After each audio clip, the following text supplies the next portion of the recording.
Another day, another many tips. Panoorin mo hanggang dulo para malaman mo, char.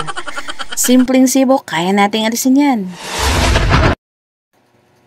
Maaga nga pala akong gumising para nga linisin itong aking pinaglutuan kahapon. Sa araw-araw ko nga na pagluluto ng pares, ito talaga yung aking kinaiinisan. Yung mga sebo na nakakapit, daig pa yung nangutang sa'yo.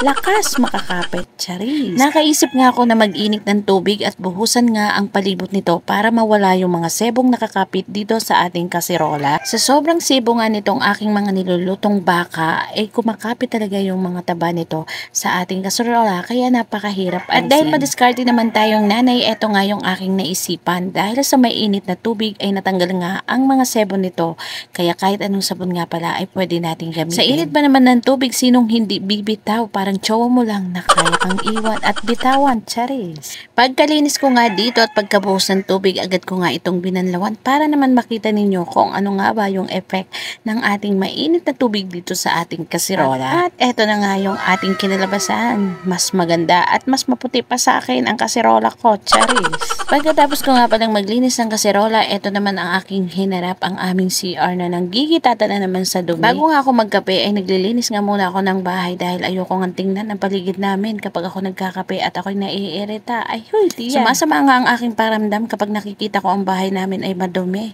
Kaya imbis na nga magkape ako dyan, inuuna ko nga pala muna ang maglinis ng aming bahay at lalo tigit itong aming CR. Dali-dali nga akong naglinis niyan dahil may lakad pa nga pala ako at naka-appointment nga pala ako sa pagpapabunot ng ngipin dahil ilang weeks na nga sumasakit ang aking ngipin at palilinisan ko na rin sana. Fast forward nga ay eto't nagbabiyahe na nga kami ni Daddy. Buti na nga lang pala at day off ni Daddy at ako'y masasamahan naman dahil medyo takot pa rin ako. Ay, huy, ang tanda. Bago nga kami makarating sa aming pupuntahan ay nagpagas nga pala muna kami at baka ako ay magtulak. Ay, huy, kawawa naman ang iyong tiya. Masakit na nga ang ngipin ay magtutulak. Pagkadating nga namin dito sa clinic ay wala pang gasinong tao at ako pa lang ay sus ay nakachamba. Hindi na ko na kailangan pumila.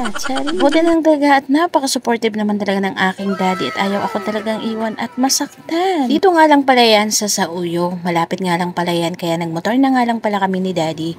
Tapos nga hindi nga pala ako pwedeng bunutan dahil namamaga pa ang aking ngipin. Kaya binarisitahan na nga lang pala ako ni doktor at iinom nga pala ako ng 1 week and then babalik nga pala kami ng Wednesday. After 1 year nga pagkadating namin ng bahay ay dumating naman ang aking parcel. Talaga namang hindi ako iniiwan. Parang tsawa mo lang. Ito nga pala ay mini rice cooker na aking in-order via Shopee at talaga namang maaasahan talaga si Shopee pagdating sa orderan kahit wala pang bambayad ay nandyan ka agad. Pagkabukas ko nga ay napakaganda naman ang pagkakasealed ni sealer at hindi ka naman talaga madidismaya dahil double plastic pa nga ang nakalagay dyan. 2 beses na nga pala akong umorder nito. Una nga pala ay niregalo ko nung Christmas sa aming teacher and then nagandahan nga pala ako kaya umorder ulit ako at ilalagay ko pala sa comment section ang link dito sa mga gustong umorder. Maganda nga rin pala itong lutuan ng mga noodles or kung nagmamadali nga pala kayo, isasaksak nyo nga lang pala yan at may mga kasama na nga pala yung corn. Bali nga pala ang nag-receive nito ay ang aming kuya kaya naman sabi ng kuya ko ay may utang ako. Diyos ko po ay hindi talaga ako lubayan. Sinisingil ka agad ako. Sa handle nga pala nito ay may button na siya and then kasama na nga pala yung saksakan.